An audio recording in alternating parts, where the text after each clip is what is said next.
Welcome to Oscar Films in 5 minutes, breaking down the best of the Best Picture nominees. I'm Dan Drake, and in this video, we're looking at Joker by director Todd Philips. What's it about? Is it worthy of Oscar nomination? And most importantly, is it worth your time? Let's put 5 minutes on the clock, and here we go. I'm gonna give a spoiler warning, but this movie made so much money, I'm gonna guess you've already seen it.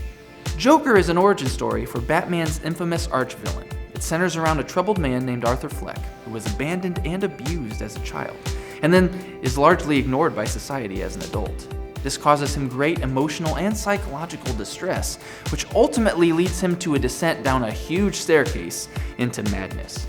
He unintentionally starts a revolution in Gotham, which leads to the single most iconic scene in superhero history, the death of Bruce Wayne's parents. I swear, that scene has been remade more times than A Star is Born. Tell me something, girl. Look, I have to start this review by being honest. I know I'm the why it's great guy, but I didn't really like this movie. I gave it 2.5 out of 5 stars. Had I not decided to review every Best Picture nominee, I probably would not have made a video about Joker. But I did, and so here we are. Now, I get why this movie made a lot of money. I think it's entertaining and absolutely worth seeing. The Batman universe is a great setting for this film, and the Joker is one of the most interesting characters in pop culture. And Joaquin Phoenix might just be the best Joker. No offense, Heath Ledger fans. I just personally don't think it deserves Oscar consideration. Here's a quote by A.O. Scott from his New York Times film review. "It's hard to say if the muddle Joker makes of itself arises from confusion or cowardice, but the result is less a depiction of nihilism than a story about nothing. The look and the sound, the cinematography, the cello-heavy score, they all connote gravity and depth, but the movie is weightless and shallow. It isn't any fun, and it can't be taken seriously." Now that all sounds harsh, and it is, but it perfectly sums up my feelings about this movie. Joaquin Phoenix gives a brave and mesmerizing performance, and the film is often quite devastatingly sad. But by the end, I was left without anything to hold on to. And don't even get me started on the Scorsese comparisons.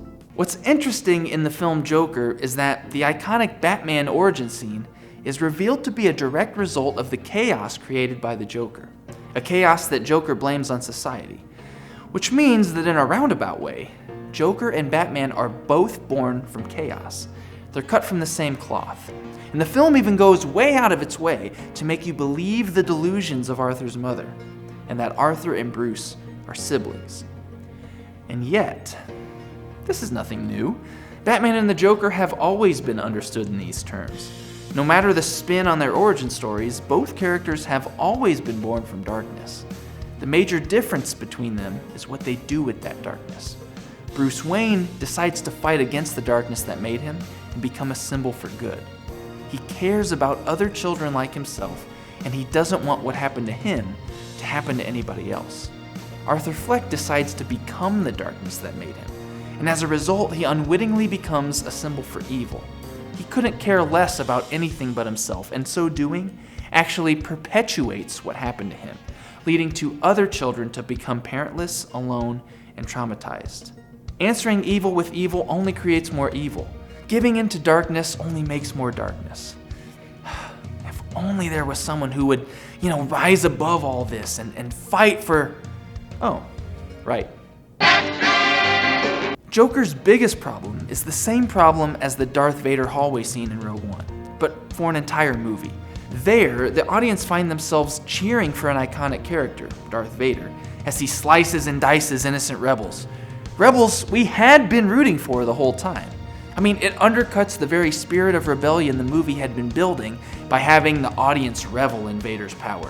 Likewise, Joker paints Arthur's tragic descent into madness as an ascendant moment of self-discovery? I mean, I saw someone post this and say they got goosebumps. You can't say you were trying to make a cautionary tale about what happens to a man in a society without love or compassion when this moment plays like a transcendent victory. So yeah, I didn't like it. But if you like the film, let me know why you think it's great in the comments below. I would legitimately love to be proven wrong, because I really do wish I had more positive analysis for you. The good news is, though, you can click here for a pick-me-up by watching the rest of the Oscar series. or click here to subscribe. And for a deeper dive into the channel, check out our patron-only podcast over at our Patreon page. As little as $1 per month gets you full access. Now, this has been Oscar Films in 5 minutes. I'm Dan Drake, signing out.